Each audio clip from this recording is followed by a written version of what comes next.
para a gente dessa parceria do mestre João Ricardo com o mestre Wilbernon, também depois da criação da Academia Joil, né?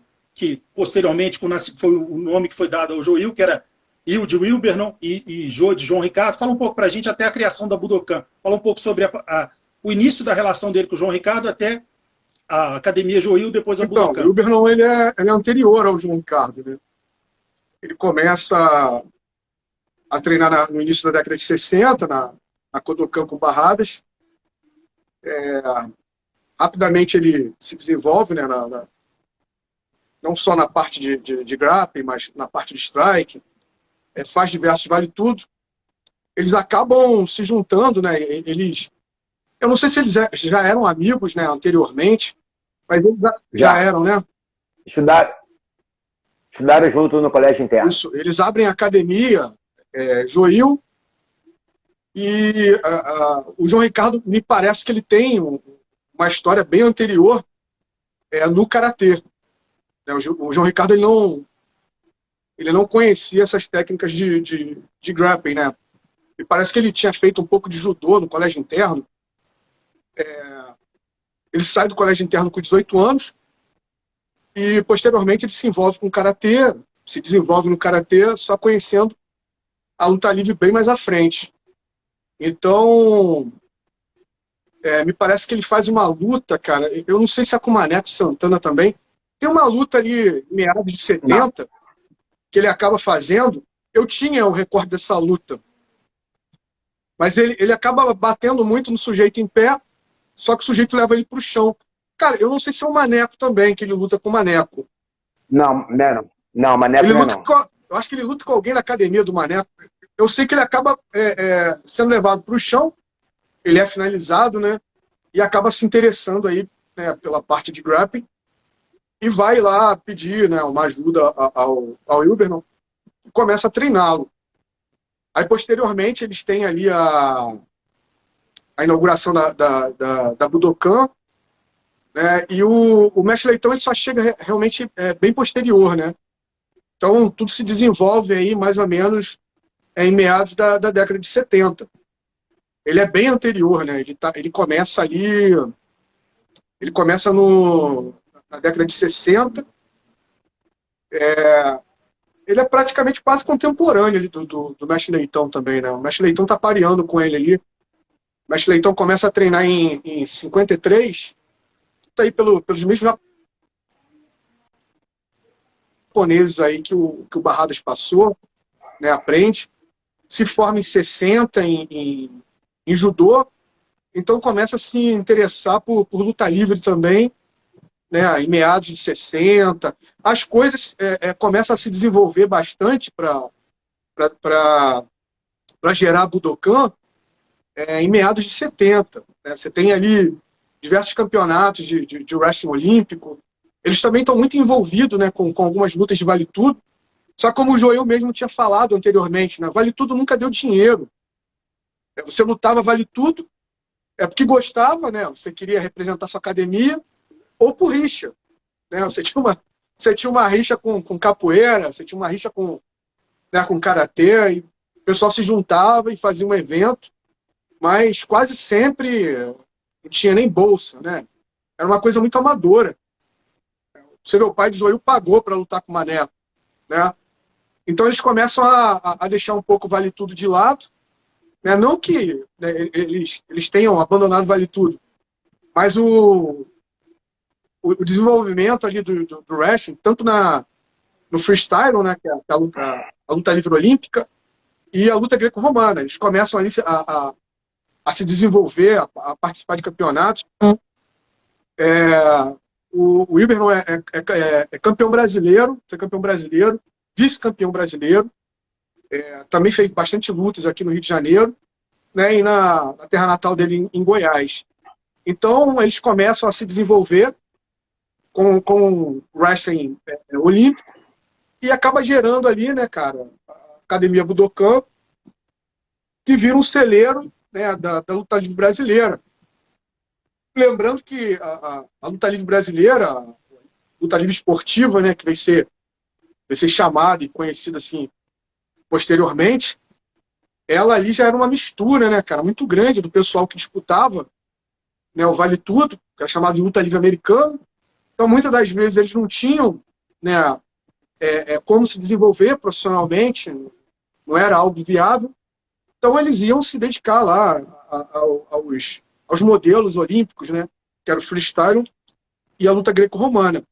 E aí você tem um núcleo de pessoas ali que trabalhavam desde a década de 60. Né? Você perguntou se o Wilber não conheceu o Tatu, né? Conheceu o Tatu. Ele chegou a pegar aqueles treinos ali do Santa Luzia. Você tinha ali um núcleo, né, muito forte ali, liderado pelo Tatu. O Tatu, ele fica em operacional até a década de 60, né? Depois ele começa a sentir muita a coluna, as pernas. O treinamento do Tatu na década de 30, 40, ele levantava, cara, ele fazia agachamento. Ele fazia agachamento com a carroceria de um caminhão. Então, posteriormente, né, na velhice dele, ele teve problemas de coluna, né? Então, ele sentia muitas pernas. Então, ele se manteve treinando o pessoal até a década de 60. Foi aonde ali o Iberno, né, chegou a treinar com ele. Elton, só te contando por um segundo, tem que respeitar esse pessoal, né? Você conta essas coisas assim, como é que esse pessoal das antigas era demais, cara. Esses caras casca aí, grossa, né? Então, eles chegam a treinar no Santa Luzia, né? O Santa Luzia era como se fosse ali um foco de resistência ali da luta livre, do Vale Tudo.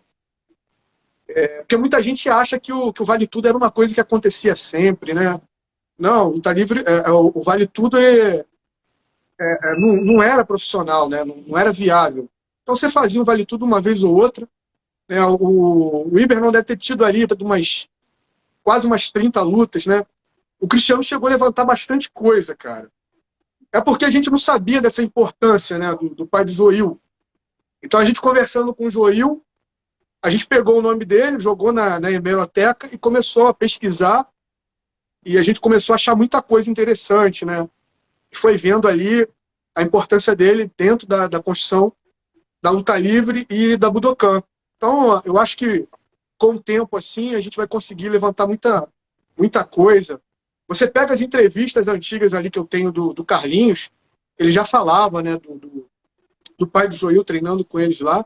Então era um pessoal que estava unido ali, né, tentando desenvolver, tentando sobreviver de alguma forma, né, porque você tinha os esportes olímpicos, né, que já estavam consagrados de alguma forma. Você tinha o judô, né, você tinha os modelos olímpicos de wrestling, né, o freestyle e a luta greco-romana.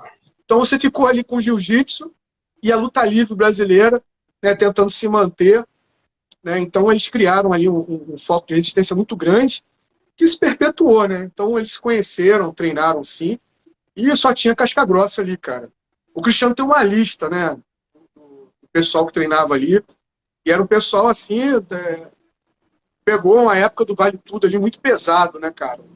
Umas lutas ali muito sangrentas. Então, era uma galera ali que tem que respeitar, né, cara? Não só os coroas ali que vem da década de 40, 50, né, que acaba sendo os treinadores, mas como o pessoal ali que começou a se desenvolver ali, né, e viraram treinadores posteriormente.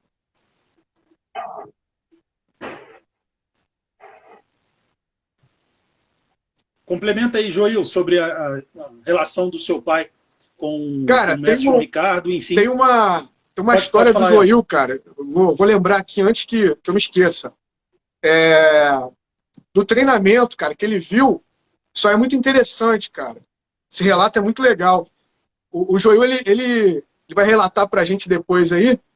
É um treinamento que ele viu, né, do pai dele, né, ensinando as posições ao Marco Ruas para aquele Vale Tudo em 83. Não deixa de fazer esse relato, não, que é um relato muito interessante, cara. Então, nessa época, desse Vale Tudo, né, desse desafio lá do Marco Ruas, o Marcos Ruas foi lá para Budokan e faltava mais ou menos um mês, né, para a luta com o Pinduca. E o Ruas não sabia muita coisa de chão. Então, o meu pai e o João Ricardo, né, falaram pro Ruas que, assim, não tem tempo de ensinar técnica, né? 1 mês para luta, então a gente vai ensinar o básico para você, que é sair da montada, que é uma coisa certa que o Pituca vai fazer, né? Vai te botar para baixo, vai montar e vai te ferir os golpes. Se você não conseguir sair da montada, você vai perder a luta. Então eu lembro disso perfeitamente. Meu pai ensinando direto o Ruas, né? Montava no Ruas, começava a dar porrada e o Ruas tinha que sair de baixo. Então eu acho que essa luta lá do Ruas com o Pituca, que terminou empatado, deve muito ao meu pai e ao João Ricardo, né? Porque se ele não tivesse, se ele não conseguisse, né, sair daquela posição que é da montada, ele tinha perdido a luta. A luta foi empatada. Isso aconteceu demais. Eu estava lá no Maracanãzinho nesse dia. Em pé, o Ruas estava se dando melhor, mas aí o Pituca levava ele para o chão, montava. Quando começava a bater, o Ruas explodia e saía da montada e começava em pé. Isso foi a luta toda. Então a luta terminou empatada. Então é um relato muito, muito importante de lembrar, né?